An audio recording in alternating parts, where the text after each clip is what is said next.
வணக்க நண்பர்களே, ஜெர்சா கிச்சன் சேனலில் இன்றைக்கி நம்ம உளுந்து ரவை இது எதுவுமே சேர்க்காம சூப்பராக மெதுவடை எப்படி செய்யலான்னு சொல்லி பார்க்கலாம். இதோட டேஸ்ட் ரொம்பவே சூப்பராக இருக்கும். ரொம்ப கிறிஸ்பியாட்டம், வெளி சைடு ரொம்ப கிறிஸ்பியாட்டம், உள்ளாடி ரொம்ப சாஃப்டாட்டம் இருக்கும். வாங்க இந்த வடை எப்படி செய்யலான்னு சொல்லி பார்க்கலாம்.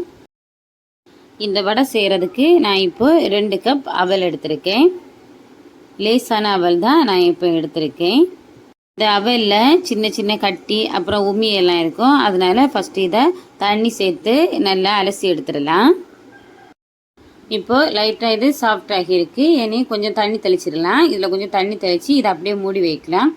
ஒரு 5 நிமிஷம் இது அப்படியே ரெஸ்ட்டில் இருக்கட்டும். அப்போ தான் ரொம்ப சாஃப்டாகும். இப்போது 5 நிமிஷம் ஆயிடுச்சு. நம்ம அவல் ரொம்பவே சாஃப்டாகி இருக்கு பாருங்கள். இனி இதில் கொஞ்சம் கொஞ்சமாக நம்ம தண்ணி சேர்த்து இதை ரொம்பவே நம்ம ஒரு டோ பதத்துக்கு ரெடி பண்ணி எடுக்கலாம். எப்போவுமே அவல் அதிகமாக தண்ணியை உறிஞ்சி எடுக்கும். அதனால் இதில் அதிகமாகவே தண்ணி தேவைப்படும். அதனால் கொஞ்சம் கொஞ்சமாக சேர்த்து இது நம்ம ஒரு நல்ல ஒரு மாவு பதத்துக்கு நம்ம ரெடி பண்ணிடலாம். இனி எந்த கப்பில் அவல் எடுத்தீங்களோ அதே கப்பில் 1/4 கப் அளவு கடலை மாவு, கொஞ்சமாக வெங்காயம், கூடவே சின்ன சின்னதாக நறுக்கின இஞ்சி, ஒரு கைப்பிடி அளவு கருவேப்பிலை, அப்புறம் 1/4 டீஸ்பூன் சோம்பு, தேவையான அளவு மிளகாய்த்தூள், அப்புறம் உப்பு இதெல்லாம் சேர்த்து இதை நல்லா கலந்து விடலாம்.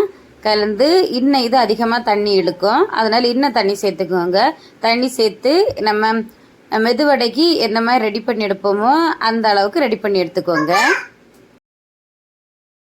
இனி இதுலேருந்து கொஞ்சமாக மாவு எடுத்து அதை உருட்டி உள்ளங்கையில் வச்சு லைட்டாக தட்டி ஓட்டை போட்டுக்கோங்க சென்டரில். அவ்வளோதாங்க, நம்மளோட வடை ஷேப் சூப்பராக ரெடி ஆகிடுச்சு. இனி இதையெல்லாம் நம்ம எண்ணெயில் ஃப்ரை பண்ணி எடுக்கலாம்.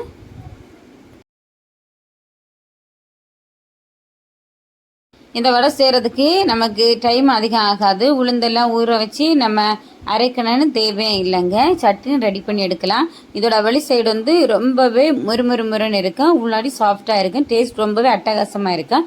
கண்டிப்பாக ட்ரை பண்ணி பாருங்கள். செய்கிறது ரொம்பவே ஈஸி. இது நல்லா கலர் சேஞ்ச் ஆனதான் இதை வெளியில் எடுத்துடலாம்.